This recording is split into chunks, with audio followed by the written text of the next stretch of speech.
Well, everybody, I think we're just about to start this webinar, which is something that we should all pay more attention to. It's about the militarization of space.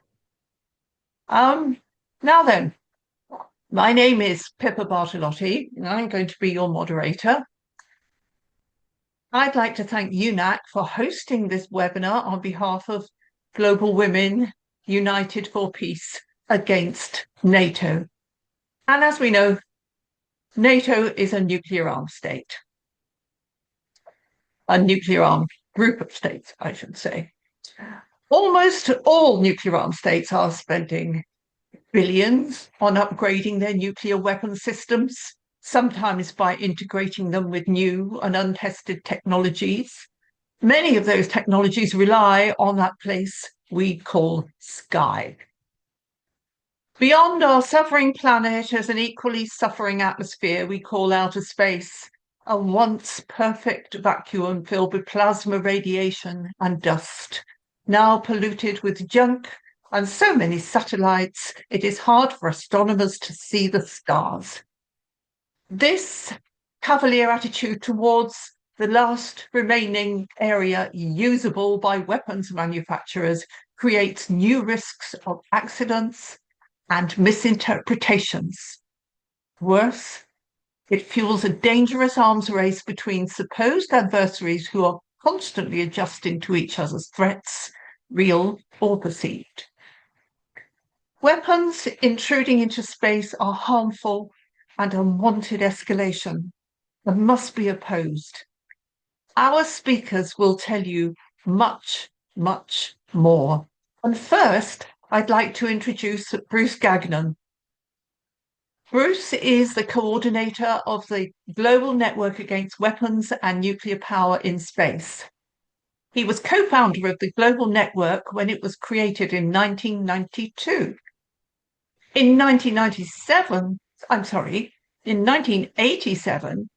he organized the largest peace protest in Florida history when over 5,000 people marched on Cape Canaveral in opposition to the first flight test of the Trident II nuclear missile.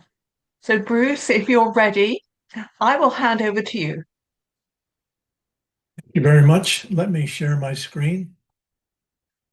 Appreciate being invited to talk today.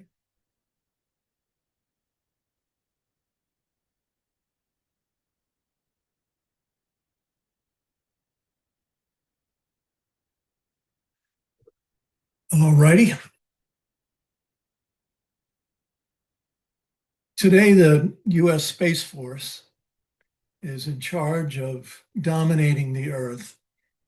And what we know is that space technology, space satellites, allow the U.S. to see everything on the planet Earth and target everything, intercept all communications around the Earth as well. And so they can fight on the air, the land, the sea, and through space, all coordinated by military satellites. In this document on the left, Vision for 2020, they talked about the United States would control space, dominate space, and deny other countries the use of space. And to the right is inside of Peterson Air Force Base in Colorado, the Space Wing, Space Command headquarters, and you see the logo, Master of Space. And it's important to remember that in this planning document, Vision for 2020, was published in 1997. And it was the year 2020 that Trump and the US Congress created the Space Force, sort of right on schedule. The Democrats at that time controlled the House. They could have defeated the Space Force proposal. But all they wanted to do was change the name to the Space Corps, like the Marine Corps, rather than the Space Force. And they didn't even fight for that. They caved on that one as well. Your slides aren't advancing. Ask them if they're... No, they're advancing. Today, this is a picture of, on the left, of Esrange in northern Sweden.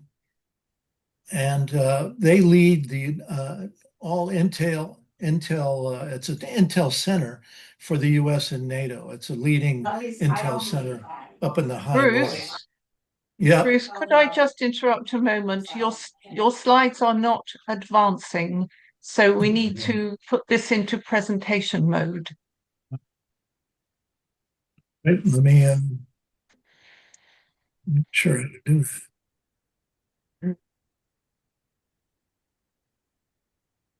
Tell me if they are now. Are they advancing now? No, Are not they yet. advancing? No. This is crazy. Did you try the button at the bottom right? Or the logo, I should say, Yeah, at the bottom yeah, I right? just tried that. The I one just on the tried far that. right of the screen there? Yeah, I did try that. Let me try something else. How about now? No, I'm sorry, that's not happening. We got it going before. Can you just move your cursor down to the next slide down, maybe, and just highlight it on your left-hand side? Does that work? Yes, that worked. All right, I'll do that. Okay, very quickly, this is the picture where I was talking about space technology coordinates all warfare on the Earth. On the left is the planning document from the Space Command, published in 1997. On the right is the US Space Force, the Space Command at that time, Master of Space logo outside their headquarters building. On the left is a big radar up in Esrange in northern Sweden. And Esrange is now the leading intel center for the US and NATO, able to intercept all communications from Russia that they then share with the US. On the right is a X-37 military space plane that is a super drone. It has been able to stay in orbit for an entire year at a time. When the US Space Command and Space Force have their annual computer war game that they call the Red Team versus the Blue Team, where they practice first strike attacks on Russia and China. It's the X-37 military space plane that flies down from orbit and drops an attack on Russia and China. They're working on building many of them right now. On the left is a picture of the Globus radars right along the Russian-Norway border. I don't know if you can see the map. I think the pictures of us are in the way, but right on the Russian-Norway border is this center that intercepts all communications and targets a first strike attack using various US missile systems on Russia. And so imagine if Russia had such a radar system right on the Canada-US border overlooking the United States. It was a key element in preparing first strike attack against the United States. Well, you can imagine our country would go nuts over that. On the left is a picture from Romania where the United States has built a first strike attack launch center where they can launch cruise missiles, Tomahawk cruise missiles, that would reach Russia, Moscow, for example, in just a matter of minutes. And they've also built one in Romania. So these two places now have the sword that can lunge into the heart of Russia from neighboring countries. And then they also have their SM-3 missile defense interceptors, the same interceptor missiles that are on Aegis destroyer warships, and they are the shield. So after the first strike sword is launched against Russia, when they try to retaliate, the so-called missile defense shield would be used to pick off any response from Russia. So again, Russia is being encircled by these systems. The graphic on the right is the various bases around Europe where US has nuclear weapons on NATO bases. Trump has now talked about creating the Golden Dome that would cost the United States $550 billion, up to trillions of dollars, according to the Congressional Budget Office, over the next 20 years. The American Physical Society says that to intercept just 10 ICBMs from another country would require 30,000 space-based interceptors in low Earth orbit, if you can imagine that. Imagine the cost of that. Currently, there are 12,000 active satellites in low Earth orbit, mostly Starlink, put there by SpaceX. So imagine 30,000 interceptors in low Earth orbit. To understand the US space program, you have to go back to World War II. At the end of World War II, when under Operation Paperclip, the United States smuggled 1,500 Nazi operatives into the US, including Werner von Braun, who ran the Nazi missile program. Von Braun and his team had inside a tunnel in a place called Dora. They had an encampment for Jews and gypsies and communists, homosexuals, even a Black American GI were there. And they were building these V1 and V2 rockets for the Nazi effort. So after the war, they were brought to Huntsville, Alabama, where they created the US space program.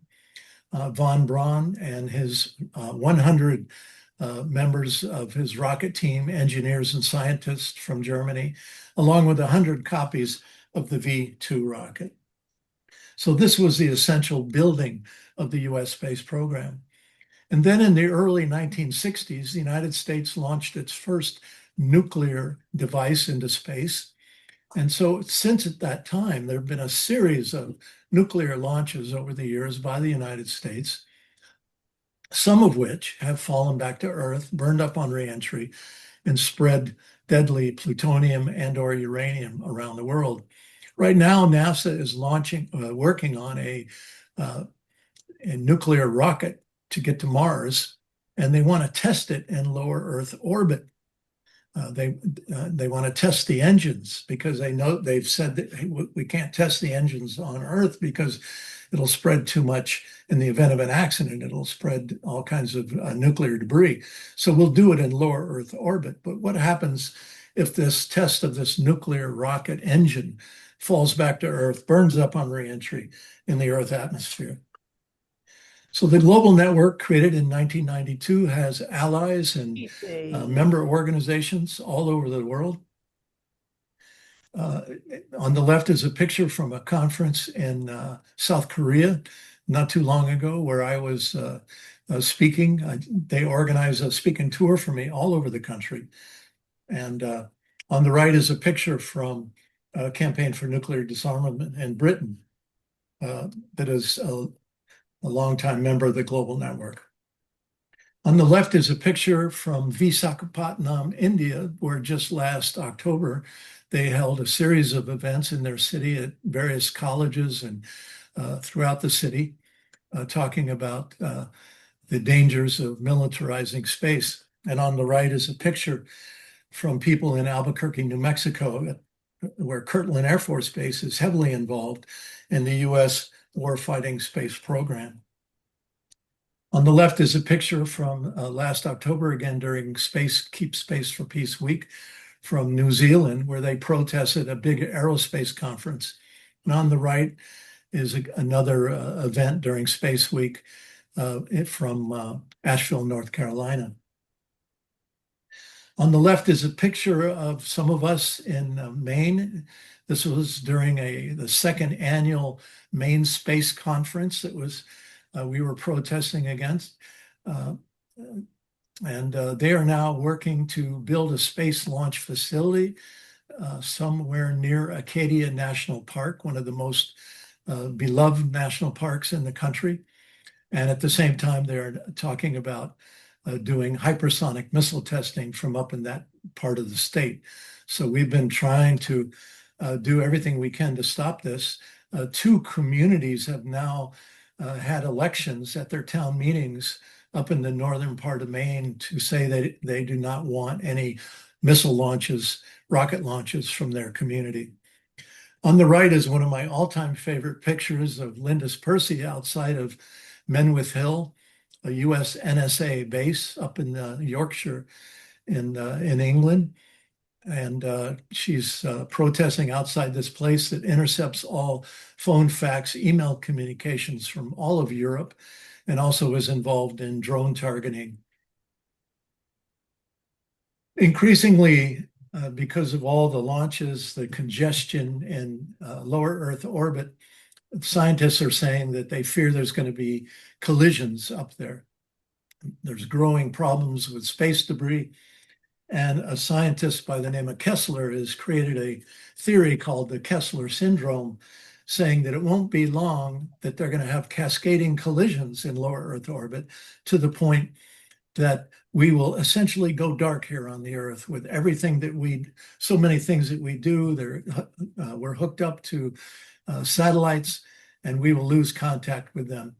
In 1989, Edgar Mitchell, one of the Apollo astronauts, when the early moonwalkers came and spoke at a protest we organized in Florida outside of Cape Canaveral.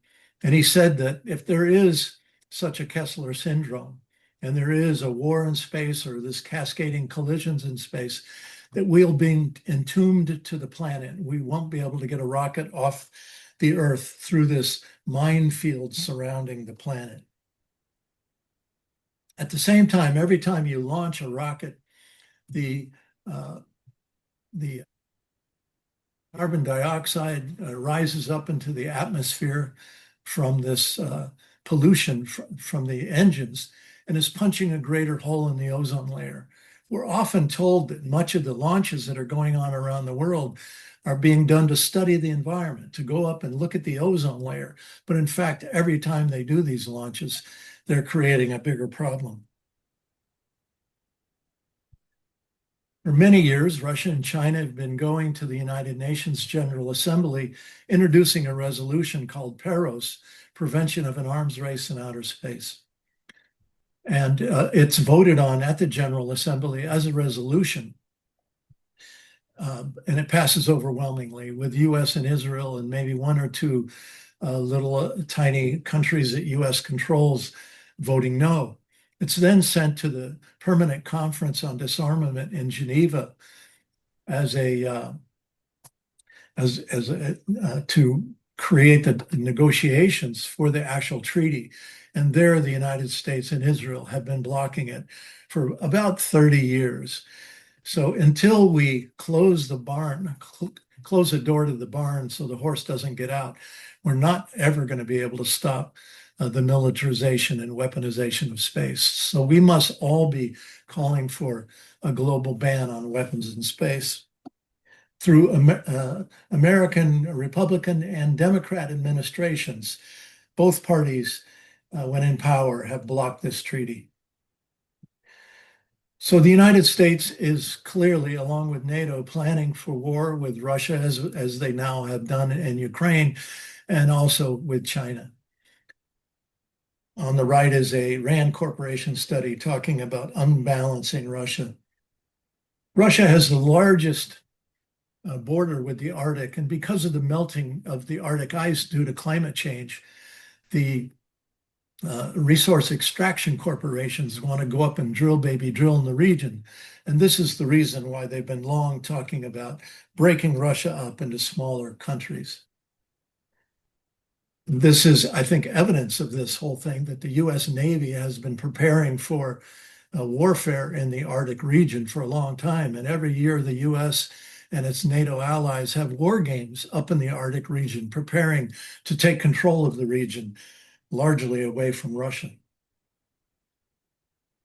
During the Clinton administration, Bill Clinton started what was called NATO enlargement, or NATO enhancement, they often called it. And since then, we've seen NATO on steroids, moving increasingly closer and closer and closer to Russia. Sweden and Finland now joining, and most recent members. And Ukraine was to be a member of NATO under this program and this war program, this proxy war program that the US and NATO started. And now NATO is even moving into the Asia Pacific by bringing countries from that region in as NATO partners.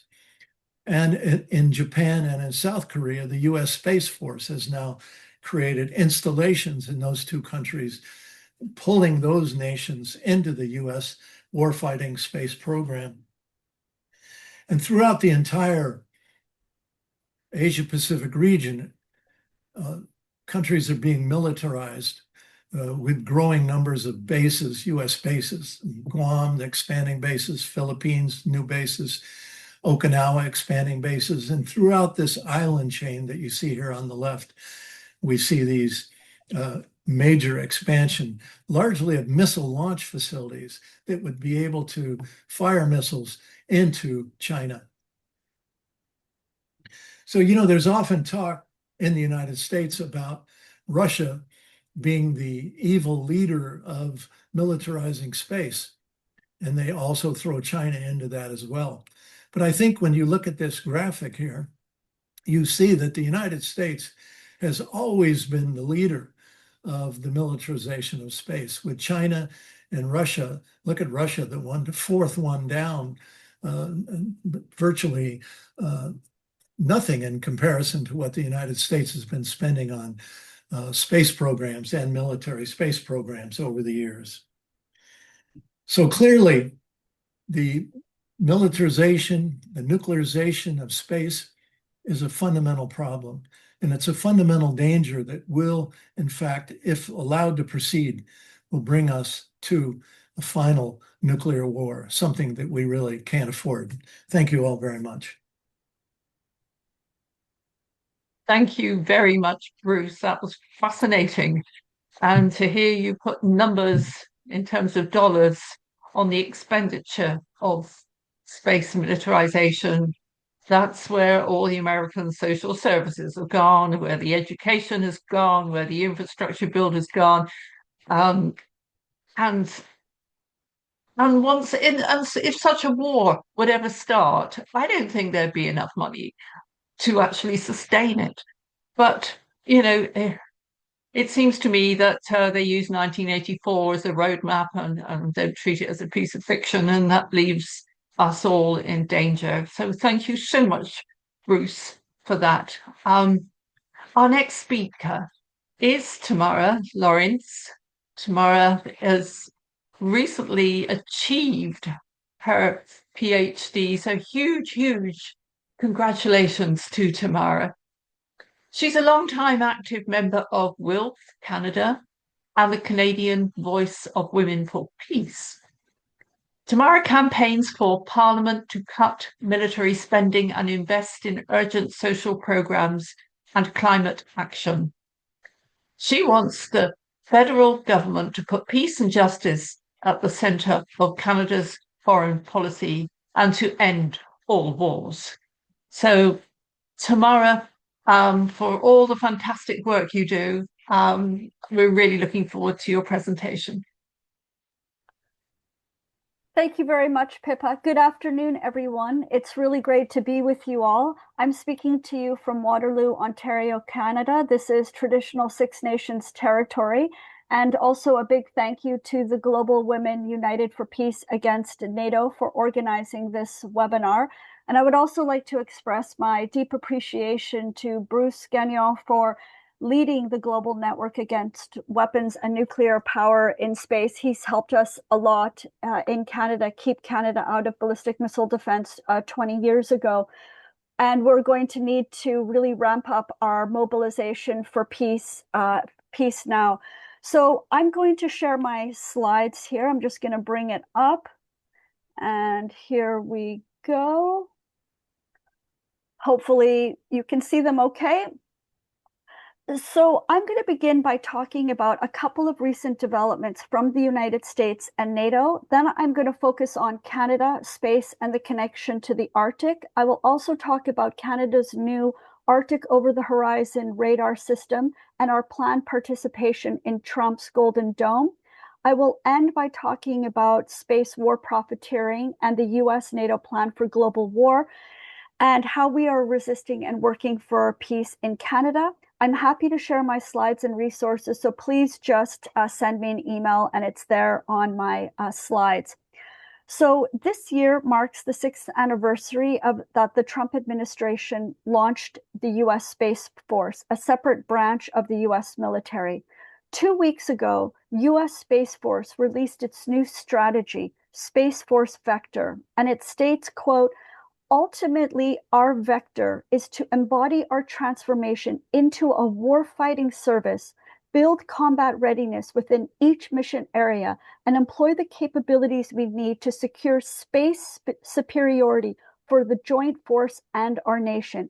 So the focus is very much on warfighting and maintaining superiority in space. It is not about peace and cooperation. A week ago, the Trump administration released its national security strategy, and this re-articulates the focus on war, and it states, quote, we want to recruit, train, equip, and field the world's most powerful, lethal, and technologically advanced military to protect our interests. We want the world's most robust, credible, and modern nuclear deterrent, plus next-generation missile defenses, including Golden Dome, for the American homeland to protect the American people, American assets overseas, and American allies. So here you see that in the national security strategy, Golden Dome is integral to the US plan for military domination.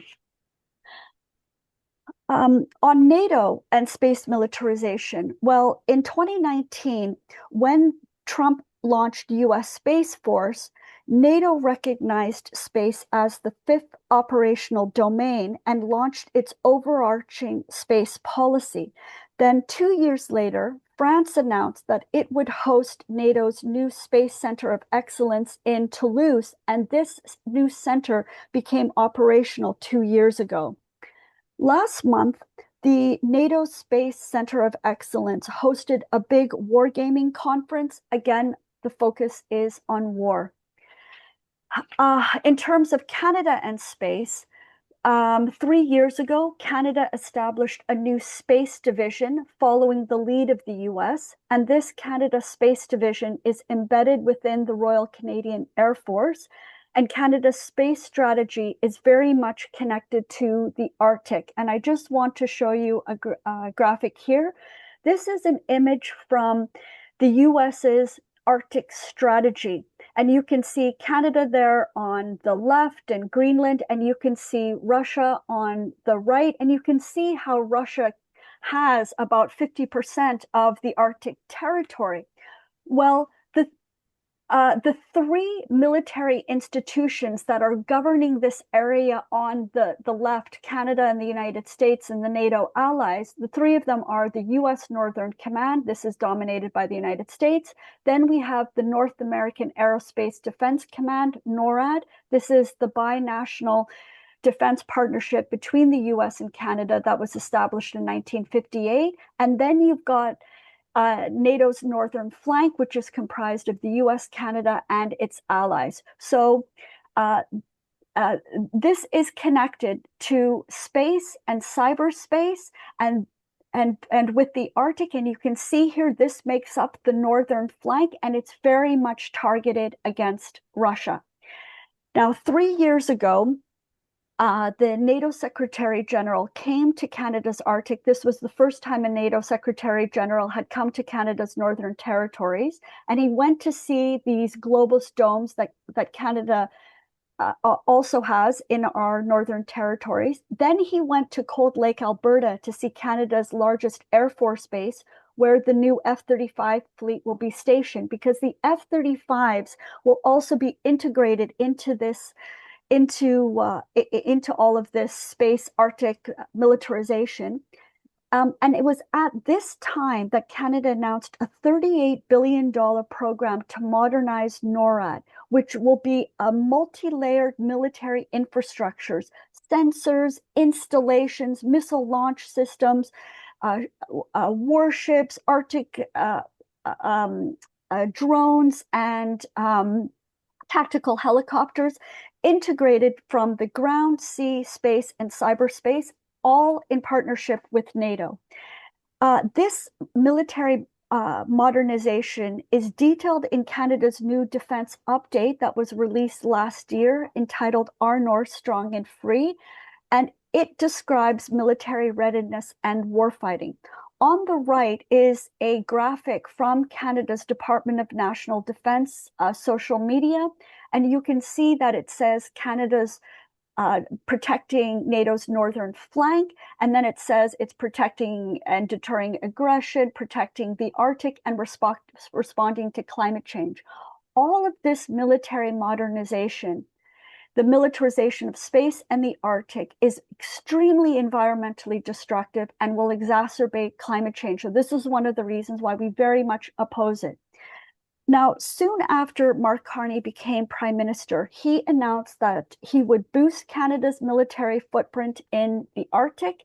Then he went up to Iqaluit, Nunavut, to announce that Canada would partner with Australia on a new military radar system called the Arctic Over-the-Horizon Radar. And then shortly after that, Canada's Department of National Defense announced that there would be public consultations on this new Arctic Over-the-Horizon Radar system. And I participated in the public consultations on behalf of the Canadian Voice of Women for Peace and the Women's International League for Peace and Freedom Canada. I'm members of both organizations that are working very hard in this country for peace. And this is a map of the province of Ontario. And just to orient yourselves, we've got Detroit here at the bottom, then we have Toronto here, and up here in North Bay is where you have the Canadian Forces Base North Bay, and just a little bit south is where you're going to have 4 radar sites in Ontario. Now, this North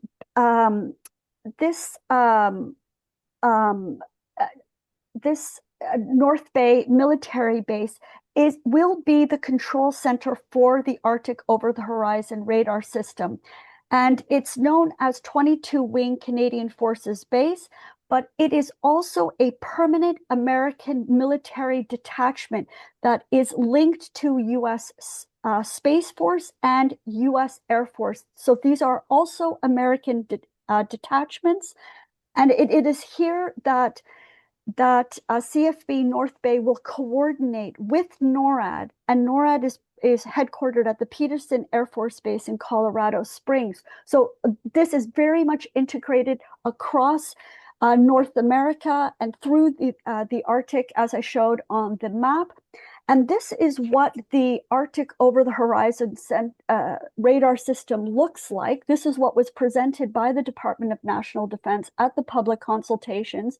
And the Canadian military says that this radar system is needed for Canada and the US to conduct surveillance over the horizon in the Arctic for continental defense.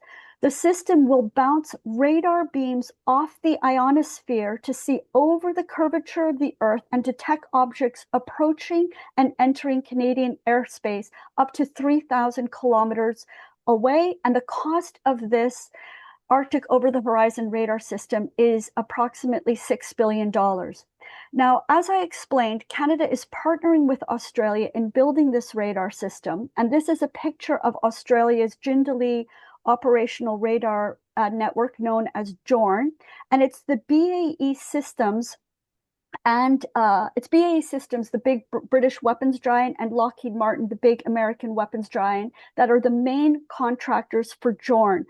So this radar system that Canada is going to be buying and building will be with these weapons manufacturers. We're going to be building 2 receiving sites and 2 transmitting sites, and thousands of acres of prime farmland and wetland will be destroyed to build this Arctic Over-the-Horizon Radar system. It will It is not needed to exert Canada's sovereignty or keep Canadians safe. In fact, it makes us less safe and it makes us poorer. That $6 billion is not invested in things that Canadians desperately need, like housing, healthcare, and education. It really is about enriching the military-industrial complex and preparing for global war.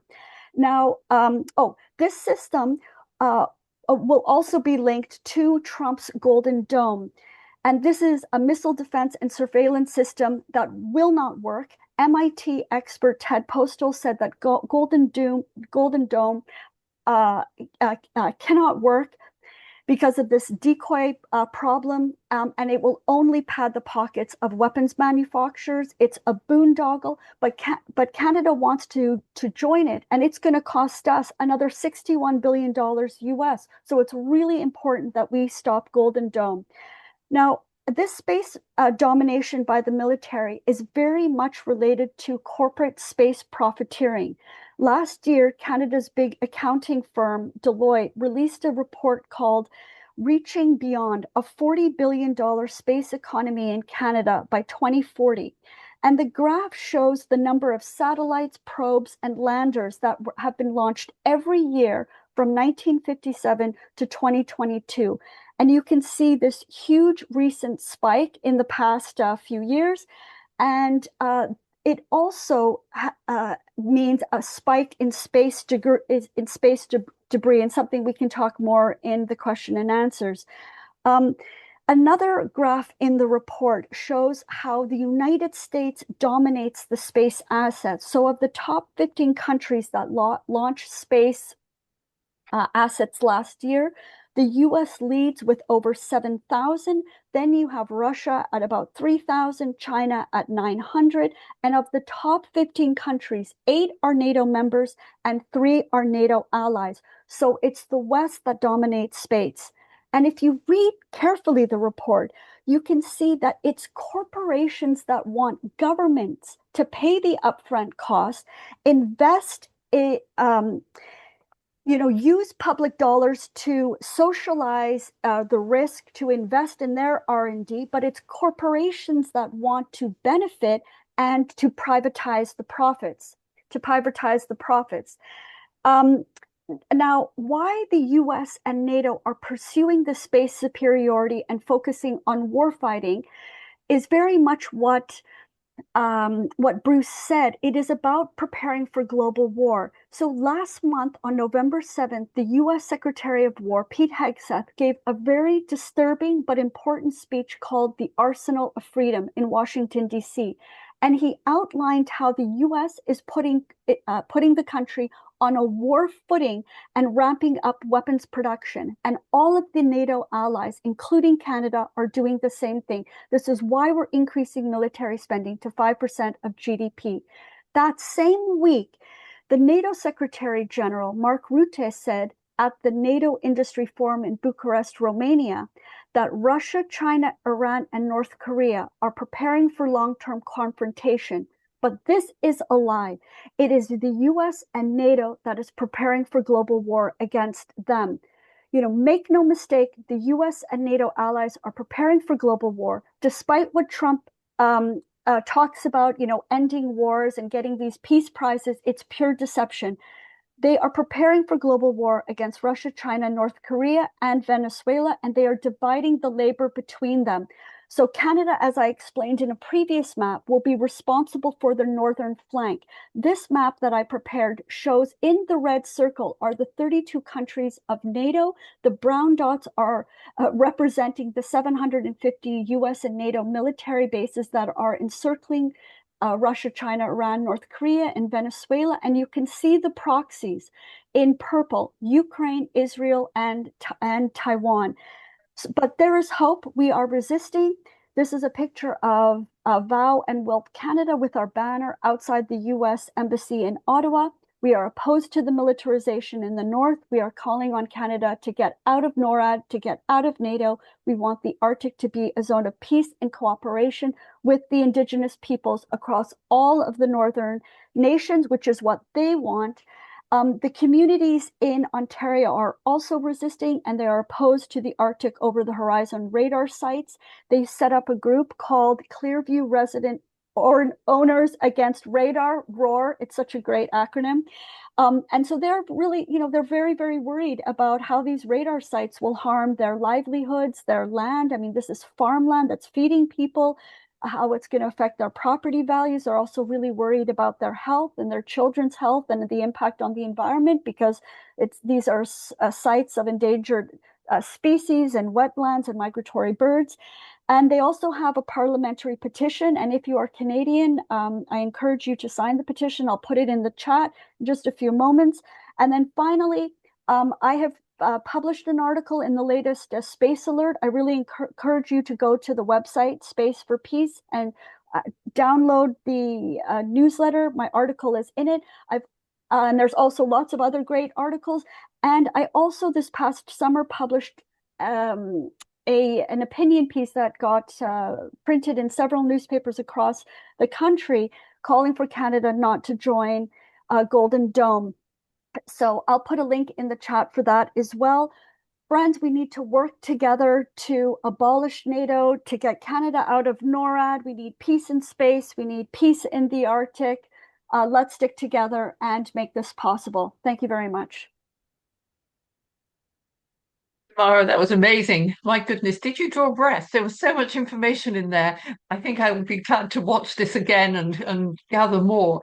But I mean, as you say, I mean, this idea of this NATO-Canada relationship to protect the Arctic is really about militarizing the Arctic.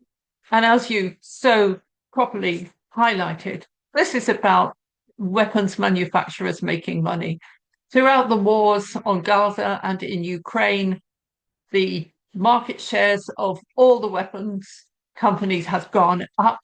The shareholder, are just rubbing their hands with glee. And of course, this is our money. This is taken out of our wages. This is money that should be reinvested in the communities. But it's all part of a grand plan to leach as much money out of ordinary people into the pockets of the very, very few. And that's capitalism, and that needs to stop. Well, thank you so much. Before I introduce our next speaker, I just want to say that we have a question and answer box at the bottom of your screen. I see there's already 3 questions in it. Please put your questions in that. It'll be easier for me to pick them out later rather than put them in the chat, which can actually be quite long. So please do that. We only have 15 minutes, so please make your questions succinct, and we'll see how many we can get in. Well, our next and final guest is Agneta.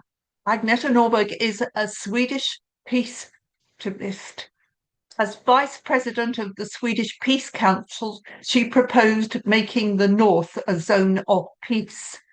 And she has opposed NATO militarization against Russia. She was arrested at the 1996 Nevada nuclear test site and has organized the peace march to Russia during the Cold War. So Agneta has been a wonderful activist for more years than probably I know. The floor is yours, Agneta. You must unmute if possible. Yes, I'm so impressed by what I've seen that Bruce and Tamara has shown in wonderful pedagogic slides. Why I feel a little bit embarrassed. I don't have any such pictures. I have only myself and my mouth. And I asked Pippa if she could show the picture. Have you succeeded in finding it, or could we publish? Yes. Oh, wait. Yes, wait. I have. And Agneta, if you wouldn't mind, just tell us when you want us to put them up. And my backroom staff Joe Lombardo will put them on the screen. Yeah, I will be much shorter, and I would say I'm the grassroots, really the grassroots, who has been climbing over fences, been arrested, and been caught by the police and dragged into. Yes, I know Bruce and I were together. I think Tamara is also. So we are some who have practically, so to say, resisted against this horrifying military build-up, where this peaceful, calm Sweden has become one of the most aggressive war hawks, I would say, in the world, because we are so close to Russia. So why the United States of America has been forcing, I think, I cannot believe that they did it themselves, free will. We have now 17 US bases in the former neutral, non-aligned country.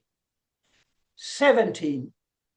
This is just so dangerous and outrageous. I am invited to speak about Esrange. When I talk about Esrange, many in Sweden has never heard about it, and they don't know. What are you saying? Esrange? What is that? Oh my God.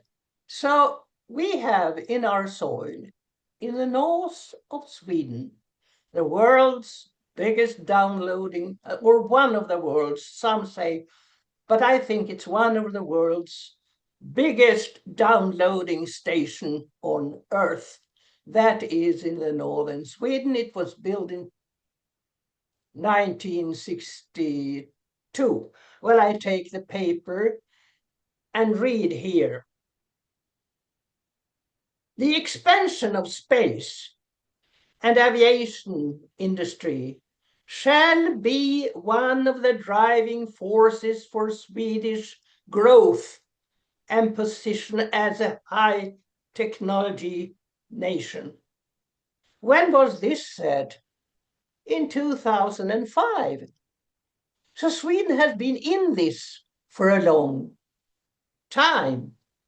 And we have been very active in inviting United States of America. So now we are, I would say, occupied, as I said, about the 17 bases, but I think it's important to stress that this high chief, where I forgot his name, has been in US in space, and high profession has been in Esrange and advised how Esrange will continue, and also that NATO and Esrange is now within NATO. So will you please just show the picture of the Esrange rocket station? It's not any fantastic, but it is extremely dangerous. Do you have the picture? Coming up now. That's not the picture we want.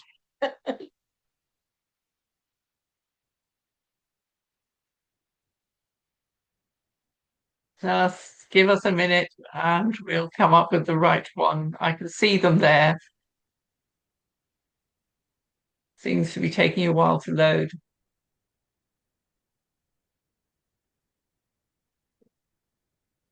What is this? Well, when we were in the practice, when we were in the practice session, it all loaded up perfectly. I can see the three pictures, but they don't seem to be coming up onto our screen. Then I continue. I continue? You Because continue whilst. well, Yeah. I don't have that much to say because I think we have short of time, so I will limit my intervention here. But the most important is, as I said, that General Chance Saltzman, there I have him, that in that respect, I am fully, how should I say, I suspect that the United States, as they have been always there since I think the beginning, are now running Esrange. So what is then Esrange? It's downloading station from satellites, as I said, and it can also launch rockets. And the most important thing now to destroy China's and Russian satellites is you can launch mini satellites from Esrange, and they are proved or constructed in Angstrom laboratories in Uppsala already in 2005. They brought them to Pentagon so they could produce these mini satellites. They are small like this, can be used in launching and destroying other enemy countries' satellites. That is the new weapon that Esrange has admitted they will start doing this 2027. Thank you. Did you have a picture or it didn't come up? No. So I think I will end up with the Swedish Minister of Defense, Paul Johnson, has offered, as I said, the United States 17 Swedish bases, but he has also admitted that they can be in Esrange at any time. And in 2024, the Swedish government decided to enlarge the space base to enhance the Swedish defense capabilities for 1 billion Swedish kronor. I couldn't find how much is 1 billion Swedish kronor, but it is rather much. I'm not sure how much it is in dollar, but it is not cheap. And I think I will end up here that the United States plans to launch military satellites from Esrange. And our Swedish space commander, Jonas Wikman, said, and I can end up with this to see where we are now in Sweden, said that he was very proud to have the possibility to cooperate with United States of America. So there we are. Thank you. Thank you so much, Agneta. And I do apologize for the pictures not coming up. We can see Joe's desktop at the moment, which isn't very useful. But that was very interesting. The Swedish perspective and the Esrange launching site is something that very few people know or understand. So thank you for shedding lots of light on that. Now, I'm going to the Q&A section, and we have a few minutes. So we will see, I think, Liz Remerswal, who is from New Zealand, I happen to know, is saying, what's the best way of alerting the community to the dangers of expanding technology in space when it is so glamorized and people aren't aware of the dangers? It's expanding in many countries, including Asia Pacific, including New Zealand, and is a great concern. So so what she's saying is, what do we, the panel, think is the best way of alerting the community to these dangers? I think I could start with, well, are you all happy to answer this, Bruce? Would you be happy to take that first of all? Yeah, I think the first thing is you have to look around in your own community, in your own country, and determine what role your country is playing. Any country that is allied to the United States right now, whether it's through NATO or Five Eyes or other kind of coalitions like that, is involved. The United States, years ago in one of the industry publications called Space News, they said that warfare program in space would be the largest industrial project in the history of the planet Earth. The US can't afford to pay for it. We're $37 trillion in debt. And so the United States, in the vision for 2020 that I showed you earlier, published in 1997, they said in there, we've got to get the allies involved in this program. And the reason fundamentally is two. One is to help pay for it, but the other is to have downlink stations and missile launch facilities spread out around the world. So when it comes to wartime with Russia, you could literally fire missiles from virtually dozens and dozens of countries at Russia or China or whatever. So I like to show this thing here. The United States is bringing all these countries into this space warfighting program as partners, but the United States will be in charge of the tip of the spear. We learned during the war on Yugoslavia that it was a NATO war, and I read in Aviation Week and Space Technology magazine that Europeans were really angry at the US because the US was not providing any satellite reconnaissance information about what the NATO bombing looked like, because the United States was in charge of the tip of the spear. And that's the way it will be under the present conditions as well. So find out what's in your country, begin to learn about it, get people involved. Read our newspaper, Space Alert, which Tamara just put on the chat. There's a link right to it. And also go to the Global Network YouTube page, which over the period of some years now, we posted many, many, many different space videos. And we also have many of these space videos on our website as well in the resource section, and share them with others in your community so that people can learn. These space videos we have literally covered from A to Z, every aspect, and they're not very long. They're usually quite short. And so this is one way that we can get people to learn more about it. And then finally, during Keep Space for Peace Week, which is held usually about the first week of October every year, hold some activities in your community to bring people into the issue, to teach them more, show some videos, have a protest, et cetera, et cetera. So those are just a few ideas. Thank you, Bruce. And please do look at the chat for all the links that are there, and use them. Use them lots. They're all very, very interesting. So remember, that's Space for Peace. That's space4 peace.org. Have a really good look at the amazing amount of materials that are on there. And there's a newsletter, there's Bruce's organization notes, there's all sorts of things which from time to time I do read because they're really interesting.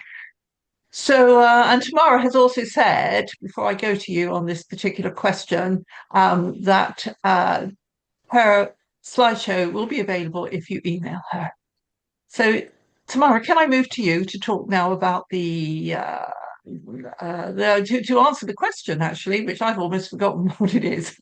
Shall I refresh you? If I can just add to what Bruce said, that it's really important that we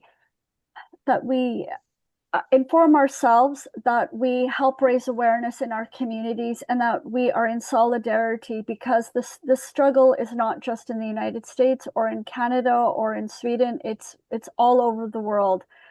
It's in South Korea, it's in Japan. So we really need to change course from this militarized direction that we're moving in, led by the United States and NATO, and move in this direction of peace. This is really critical for planetary survival and for our children's future. It's really, really so urgent.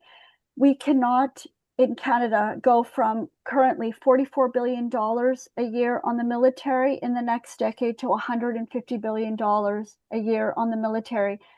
The Carney government just introduced into the House of Commons its budget, and that's what it will mean, reaching NATO's 5% GDP target, spending $150 billion on the military. It will cause massive cuts to social and environmental programs. So people need to know that there is a direct impact from all of this militarization on their lives and on their children's future. It will mean, investing in Golden Dome and radar systems means not investing adequately in healthcare, education, and housing. And for those of you who are not in Canada, we have homeless encampments all across the country. Right now in my city, it's minus 10 degrees, and there's a huge tent encampment. This is all across Canada. So we need to really question, why is it that our country that our Prime Minister is prioritizing militarization that will enrich he and his friends, because Mark Carney is heavily invested in BAE, Lockheed Martin. You can look at his conflict of interest ethics report that he submitted to Parliament. He and his friends are going to be enriched from this, but it means impoverishing all of us. So we need to get this message out to Canadians, because this drive for militarization and war really needs to stop. But the peace communities, both in the United States and Canada, need your support and need your solidarity. Thanks, Tamara. Agneta. Yes, I would like to comment about that we have space, and then we have the so-called ordinary war. I used to say space is used in all aspects. You can't just say, then we have space. Oh, like he says, everything is used, so-called conventional wars, they say. Space is involved. That I want to go against this myth that we hear now. We are talking about space, and then we go on and talk about the military. Space is everywhere, everything, every rocket, everything that is launched. The first space war was in Iraq War 1991, when they used space. The US used space, and the next space war was 2003. And they had to have so-called embedded journalists, so they shouldn't understand how the war was launched, because we have PAROS, Prevention of Arms Race in Outer Space. And they didn't want to reveal that they used space. So we have to go away from the myth that there is space war and then there are conventional war. They are wars, and space is used all the time. Thank you. Thank you, Agneta. Now, I understand some people been having a bit of trouble putting their question in the Q&A box. So I will move over to the chat, where Huhan has explained this and is curious to know how it unfolded that Australia got involved with Canada on the over-the-radar project. What is their stated motivation in this involvement that is on the other side of the world? This wraps the Asia-Pacific into the Arctic, a very unusual connection. So that is an interesting question. Bruce, are you able to answer that?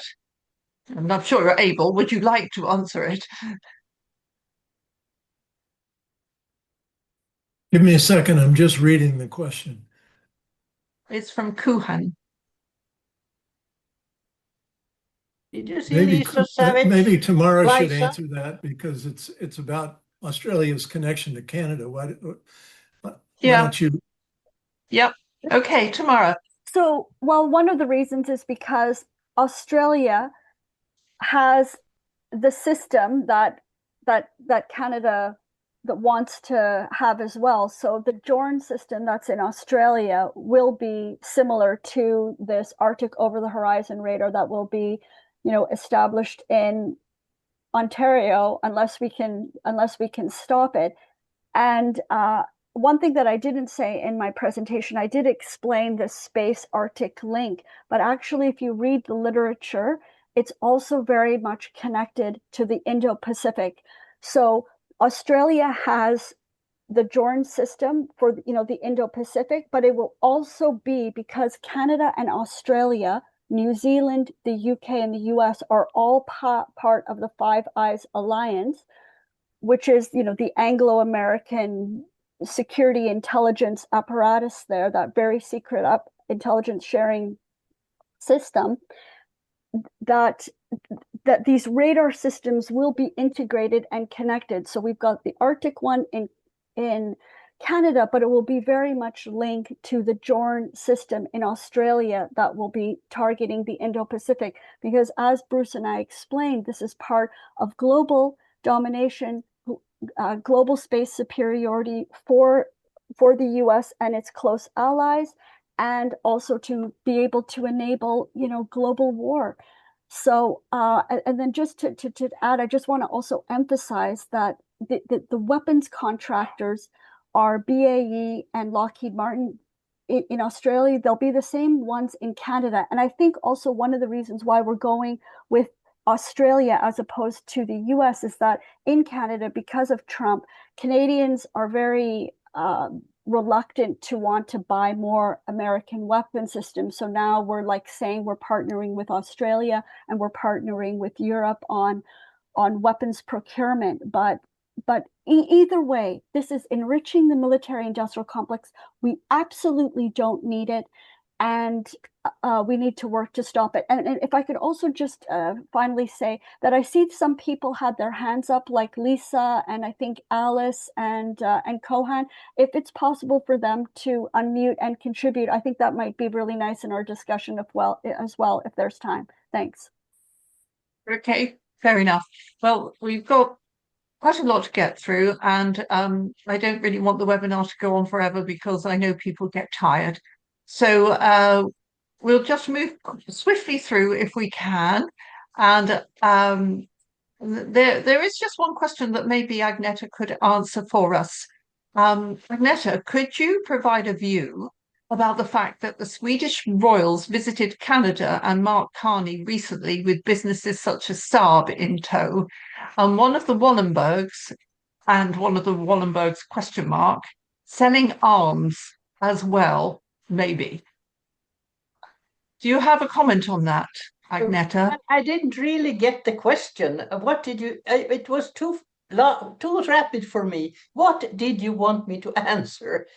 Okay, I'll rephrase it.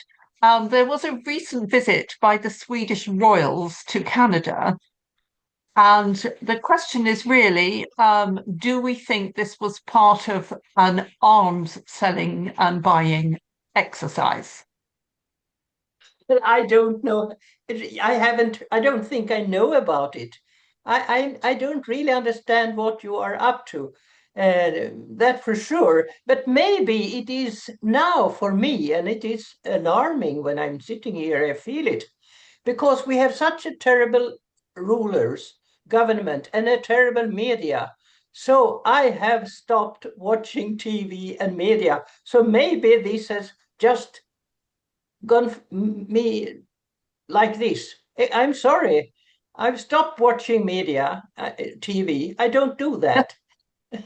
Fair enough. Okay, that's fair enough. But I mean, it's true that the royal families, such as they are used as political pawns.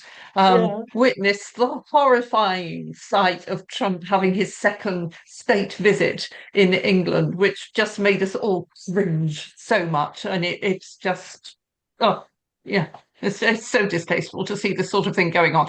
But it's going on more and more. Um, Now, another question from Nydia Leaf saying the USA and other nations are relying on drones more and more.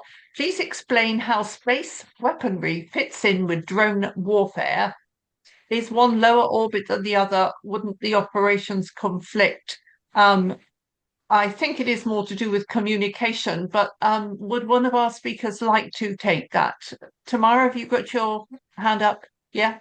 Well, actually, I wanted to answer the previous question really quickly to just say that, yes, 2 weeks ago, the Swedish king and queen came to Ottawa on a 3-day visit. They were accompanied by a business delegation led by Marcus Wallenberg, the very, very wealthy Swedish industrialist that owns Saab. And it was to try to pressure Canada to replace some of the fleet of the F-35 that we announced that we were buying in 2023. We announced that we were going to buy 88 F-35 fighter jets, but there's been such a backlash in Canada towards Trump, and people are saying we want to scrap the fighter jet procurement entirely, and it's not even going to benefit Canada.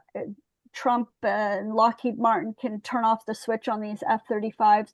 So we need to look elsewhere. And this is one of the reasons why we're looking to European companies and the Gripen, the Saab Gripen, to replace part of that fighter jet fleet. And that's why the Swedish Royals were in town. But I just want us to reflect about the fact that the royal families are highly militarized and are used, for this weapons procurement. I mean, think about King Charles, his history of being a salesman for the big British weapons manufacturer BAE and selling arms to Saudi Arabia and all of these other Arab Gulf monarchies. So and then Canadians, need to think, why is it that we're still a constitutional monarchy with a king at the top? Why do we allow this political economic elite? These are the ones that are really benefiting from all of this war making and all of these weapons purchases. So this is another reason why we need to stop all of this. It's not to keep us safe; it's to enrich them. Can I come in Thank here you. and can I just come in here and say something other that Sweden I've followed, that Sweden arms Ukraine, the Nazis in Ukraine. Sweden is number one now, and it's never mentioned. That's what I know. Thank you. Thank you, Agneta. And thank you, Tamara, for a very full answer to that question about the royal families. Now, I don't know if anybody did want to take on this connection between drones and the space weaponry. Bruce would like to. Thank you. Yeah, I could just say very briefly, drones are cheaper as a weapon system, much, much cheaper, smaller, easier to use, but they're also controlled by satellite technology ultimately. And so that's a key link there. But essentially, they're looking for ways continually to cut the costs of warfare. And drones, robotics, all those things are a big source now. I also want to answer one of the other questions. Somebody basically asked, what is the Achilles heel, essentially, of Golden Dome? Well, the answer is the cost, the enormous cost. And that's why, as Tamara's already said, we have to link social spending, environmental spending cuts to plans to weaponize space, plans for Golden Dome and stuff like that. They're totally linked. One other thing I want to say is imagine all the Golden Dome interceptors up there. I think there's another reason that we haven't even talked about yet. And it's something I learned about from a 1989 congressional study called Military Space Forces the Next 50 Years. And in there, they said that someday we're going to go out and mine the sky, and we've got to be able to hijack rival shipments upon return. So if some country or corporation that's not authorized tries to go out and mine the sky, and we want to take them out, we need to control the Earth-Moon gravity well, they call it, the on and off front gate, if you will, of the Earth. And so I think if the United States successfully, with its allies, puts all these interceptors in lower Earth orbit, they would essentially have control over which country, which corporation could go off into space to mine the sky. And so I think that's another reason for all of this Golden Dome, and something we should watch very closely. Thank you. Thank you very much. Right. We just take a couple more questions. One, which is an interesting one, although people like me have been banging their heads against the brick wall of getting journalists to cover these issues. The question is becoming more dangerous to protest, and police are becoming more violent, as well as targeting and raiding homes at dawn and so on. Just here in the UK, Palestine Action, which was a non-violent protest group, has been prescribed as a terrorist organization, and I think 1,600 people have been arrested so far for just carrying a piece of cardboard saying, I support Palestine Action. So the authorities are upping the ante on all these protests. But the question is about journalists and how to get them to cover. I mean, I shall hazard a guess myself to say, really, we have alternative media, which we really, really need to look after. But I don't know if any of the other panelists would like to answer that question about journalism. Well, can I actually say something about what happened to some Canadian activists a week and a half ago? There were 5 Canadian peace activists who had protested in September the big arms fair in London, Ontario, and they blocked the doors of this weapons fair. And 5 of them, on November 25th, the police raided their homes, took all of their devices. So people like, Rachel Small with World Beyond War, and David Heap, who's a professor at the local university. He's also with People for Peace London. And people like him have been charged and have had all of their device taken by the police. And so we're going to see this militarization, not just outwards, not just in the space in the Arctic and against other countries, but it's also very much being turned inwards, being turned against us, trying to resist all of this arms deals and weapons fairs and all this kind of thing. But, we need to just continue to stand our ground because we're doing the right thing. And we do need independent journalism to help raise awareness because our mainstream media is really failing us. They're enabling all of this war making and arms deals. And so we need to, share good independent journalistic sources that we can use. I think that Lisa Savage wanted to try to make a comment too. She's had her hand up for a while. Yes, I realise that there have been quite a few hands up, but I'm trying to offer the questions to the panelists because they're the people who have been, they're the ones the audience wants to hear from, to be honest. But I have much respect for Lisa anyway. I think Agneta would like to answer something. I think we should remember Udo Olfkotte, the German journalist who revealed how you have read him, I understand, Udo Olfkotte, a German journalist who told in public how journalists were paid to write the right things. So he's dead now. But I think he was a good example of how you dare to go out and say, I was paid for years to write what I did. So that's what I wanted to add to this discussion about journalism. And it also follows that I didn't understand what you questioned, because I sort of stopped watching anything or reading it. It's not good. But I'm a victim of this. Media is trying to not kill me, but tell me the wrong things, and that I don't want. So thank you. Thank you, Agneta. I'm just going to run through now because I think we should finish up very, very soon. The comments that we made, for example, that savagery has been normalized. We've been watching the horrors of genocide being normalized. If you stop to think about it, this is not good for the prospects of the future for humanity.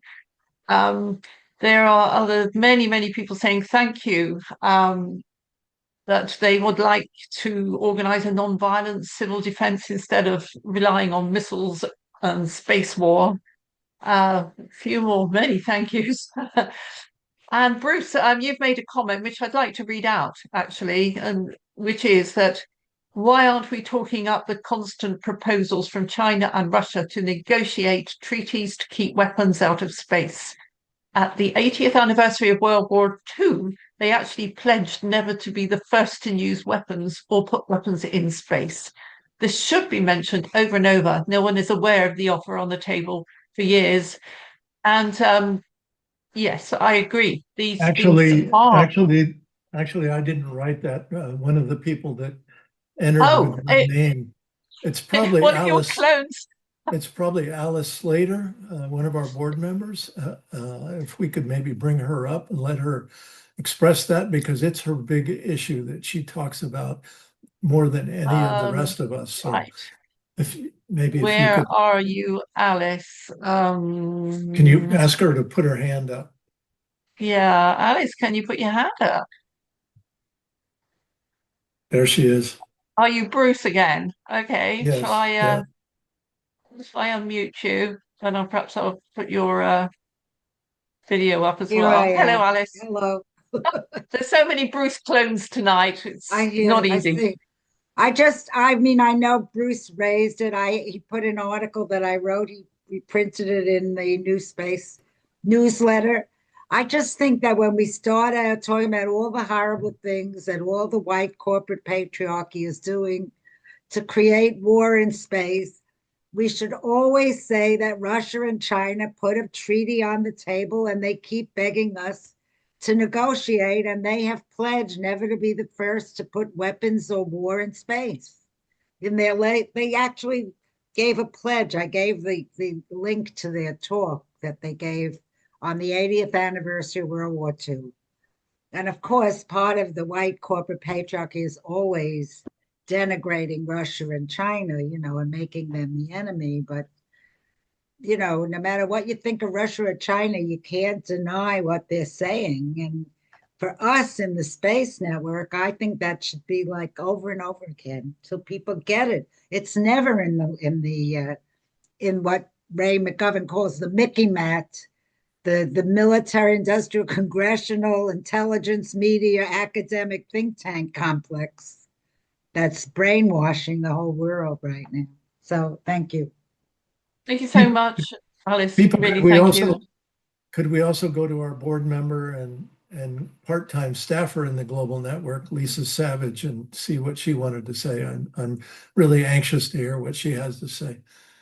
That's great. Thank you. All I'm seeing is Bruce Gagnon's, but there she is. There she is. I'm here. Here she is. Thanks, everybody. What a great presentation. I was wanting to respond to the first question that was asked, which was basically a communications question. How do we deal with the glamorization of space that's constantly, bombarding our societies and young people? And as a retired school teacher, I thought about that a lot when I was a teacher. So I was just weighing in. One point that I'll share, I typed an answer to Margaret, who posed that question. But one term that I'll share that Bruce and I learned from a very experienced, much younger environmental organizer here in Maine, when we were organizing to resist the building of a rocket launch site. The people that wanted to build it called it a spaceport. And this organizer said to us, I have noticed that they never say the words rocket or launch. They always use spaceport. She even guessed that maybe they had done some, focus groups or some kind of consumer research to see how people responded to the different terms. So we added the word toxic to rocket launch site and went with that and never called it a spaceport. I think being attuned to the connotations of the words that are used to promote space. I've for years been in America, this is maybe more effective than it might be elsewhere, said to people, any space program is military in nature. I don't care what NASA says about it, look into it. You will find out that it is actually intended for military application. Maybe people don't care anymore because they want war in space now. I don't know. But anyway, those were my thoughts from a communication angle. Thank you so much, Lisa. And Tamara, I think I'm going to let you have the last word.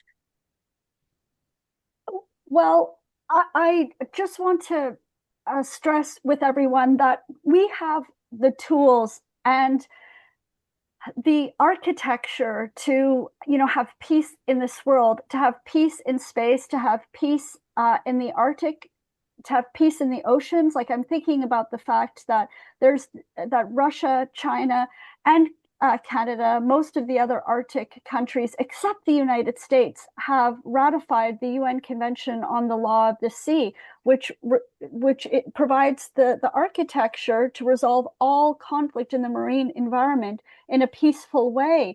And just as Alice explained, there are these resolutions that China and Russia have brought forward to the United Nations for peace in space. And I also want to bring to your attention that China has this really important document called the 5 Principles of Peaceful Coexistence. I encourage you to read it. China is not our enemy. Russia is not our enemy. I encourage people to go to these countries and find ways to build peace. They're our neighbors. They share the planet with us. Our governments and our media are really failing us by giving us these enemy pictures of these countries. It's absolutely not the case. We could be partnering, for instance, with China on high-speed rail in Canada. That's what we need. There isn't 1 kilometer of high-speed rail in Canada or the United States. We don't need Golden Dome. We need high-speed rail. And everybody who's on this call from Canada, especially Ontario, knows how we desperately need advanced modern public transit, something that we don't have in Canada. So friends, we need to transcend. We need to transcend the enmity that we are getting from our governments and from our media. We need to peace build in all regions, the Arctic and in space, and with all countries. They are not our enemies. And this is the best solution for our children and for our future. So thanks very much, Pipa, and everyone for coming and for organizing this call. I'll leave it to you, Pipa, now. Thank you. Oh gosh, thank you, all of you. Of course, we want a peaceful world. That's what all this is about. They're arming you, in a sense, with the weapons, in a sense, to fight the patriarchy, to fight the growing fascism, to fight the capitalism, which is leeching money out of our communities. Of course, we want a peaceful world. It's a prosperous world, a peaceful world. And we have to teach our children to question more, question what the mainstream news and media is saying, to try to look behind the statements and understand how the world is really going round. And we must help young people to do that. And although they're so beleaguered with their huge grant, outstanding money in most Western countries now, these kids are expected to pay for their education, they're expected to pay for their healthcare, they're expected to pay for everything which should be free. And the only reason they are not free is because the amount of money being spent on the military. So thank you so much for everyone who came, everyone who took part, our wonderful panelists, for a great webinar.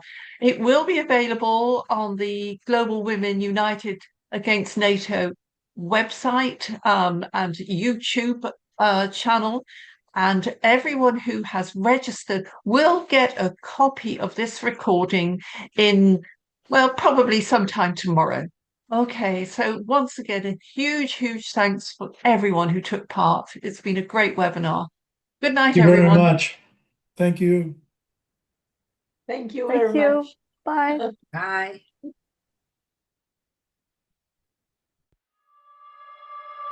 Bye.